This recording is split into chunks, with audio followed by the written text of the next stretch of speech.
For the media, it was their March Madness.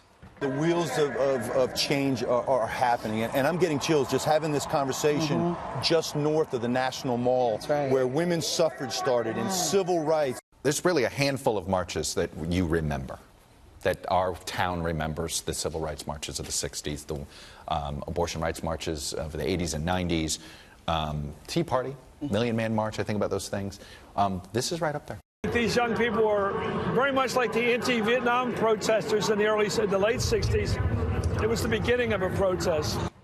So what was once personal is now political, complete with slogans, signs, a gushing media, militant salutes, and, of course, invective. First off, I'm going to start off by putting this price tag right here as a reminder for you guys to know how much Marco Rubio took for every student's life in Florida. $1.05. So that was harsh. But was it daring? Not really. What would be daring is including a Parkland student with a different viewpoint on gun control up on that stage as well. Now, with David Hogg, he's just a kid, right?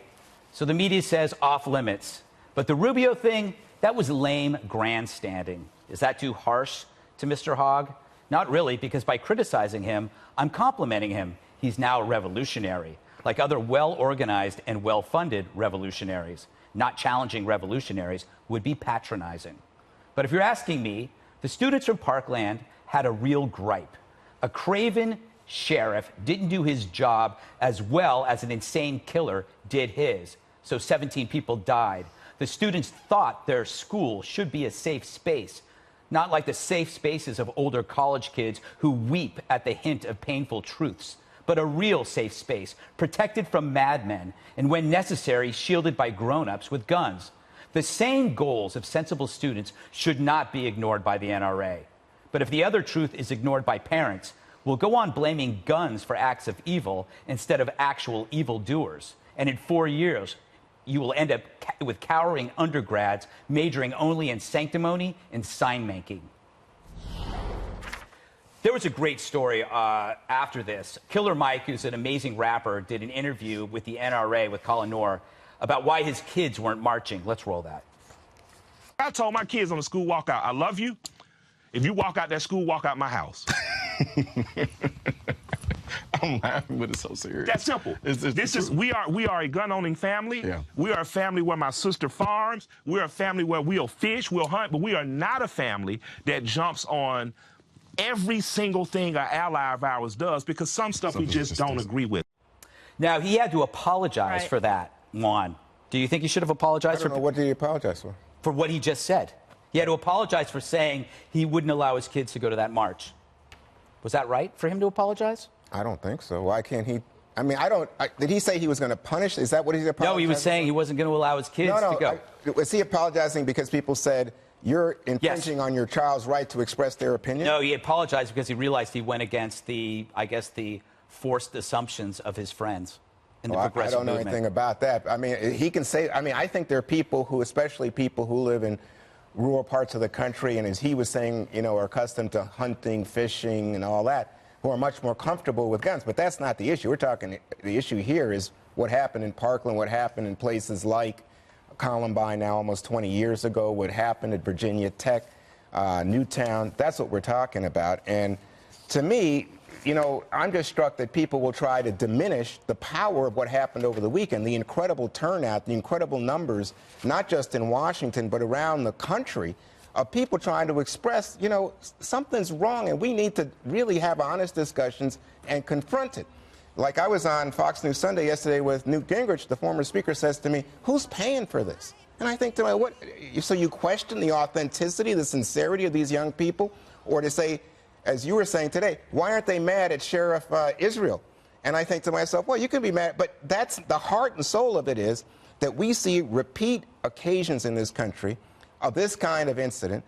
And also, don't forget the ongoing attacks in places like Chicago that we often discuss, where handguns are used to, by the gangbangers and the like to kill people. And I just think it's time for us as a society to be willing and daring enough to stand up and say, we're going to deal with this. We're going to stop having easy access to guns everywhere. Well, I mean, there's the strictest gun laws in the country in Chicago, and it's the deadliest city, or at least one of. I mean, I like Indiana, students. Right? Well, I mean, Juan, guns get everywhere. You can always blame it on somebody else. Indiana, the Russians, that's not the point. The point is, it's good that they had a march. I mean, I'm glad to see students active and not playing video games. You know, I mean, you want people involved in democracy, and that's fine. What's wrong with video games? Yeah, nothing. Just get outside, get some sunlight. That's all I'm saying. But there are a lot of contradictions at the rally. There was one rapper who was performing, and he was arrested last year on a weapons charge. Or there was one of these guys, Cabot Phillips, who's like a younger version of me, that went out and asked questions, what's an assault rifle? And no one knows what an actual assault rifle is. And all these people are being protected by heavily armed security guards. That's fine.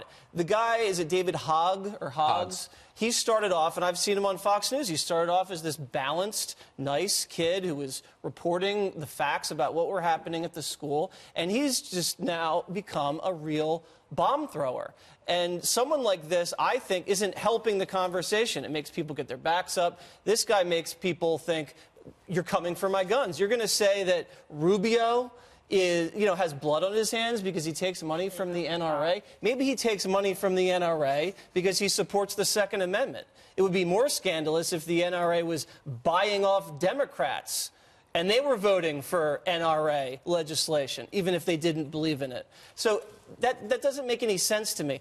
I also think that whenever there's a scandal in this country, the left and the media blame Republicans. It's the NRA, it's Fox News, it's Trump, it's Bush. No matter what happens, because in this particular situation, the guy had a rifle because the Bill of Rights said an 18-year-old with no criminal record can have a rifle. And it was the police and the school and the FBI. Those are the people that failed. Let's just take a broader look and not just target the NRA. No, Kimberly, the thing that troubles me is how it's an explicit point that you cannot challenge someone over this kind of idea because they're teenagers, which to me is the opposite of education. Right. If they enter the realm of debate, you respect them by engaging. You don't respect them by simply saying you're right. Right. I mean, you're not supposed to coddle them. If they want to engage in public discourse and debate, I applaud their desire and their ability and their right to do so. Therefore, there must be healthy debate on the other side as well. And I do see there's a bit of a backlash with David Hogsby. It's almost now to the point where it's boomeranging to help the NRA because the March for Our Lives is becoming a little bit tangled in with a gun grab motivation, which is highly problematic. So there's interesting dialogue and rhetoric going back and forth in communication, which is fantastic. And they were marching out here in New York, out in front of my apartment this weekend, the whole deal.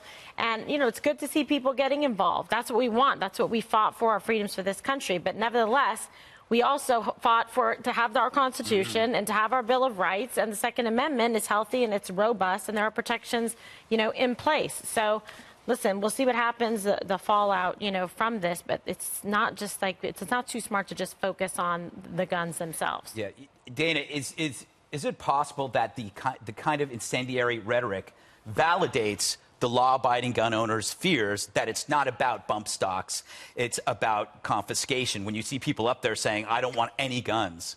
Well, it depends on where you sit, right? So that's what, if you are a gun owner, then you probably, you could be, definitely could see it that way. This isn't, you don't get a march like this about the balanced budget amendment. No. Okay, this is about passion, and I do think that there are attitudes that are changing about, do something. They don't necessarily know what that is. And so some of the solutions to somebody that understands it more are sort of well, that won't work. Exactly. And if you're constantly as a scolding saying that won't work and that won't work and that won't work, then you're missing kind of the point. I think there's a movement happening here. I don't know if it will last. Maybe something will change, but I do think that you see the attitudes changing. And so one of the things that the president did so well, he's got that power to convene.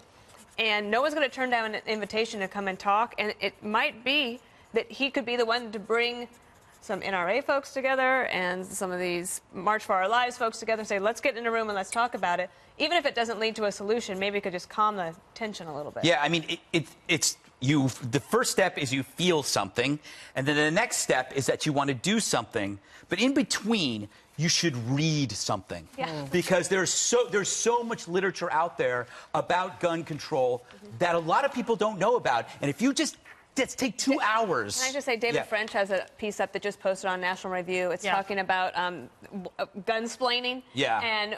And that why it makes sense because there actually are facts that help. And so if you're looking for one article to read, that would be it.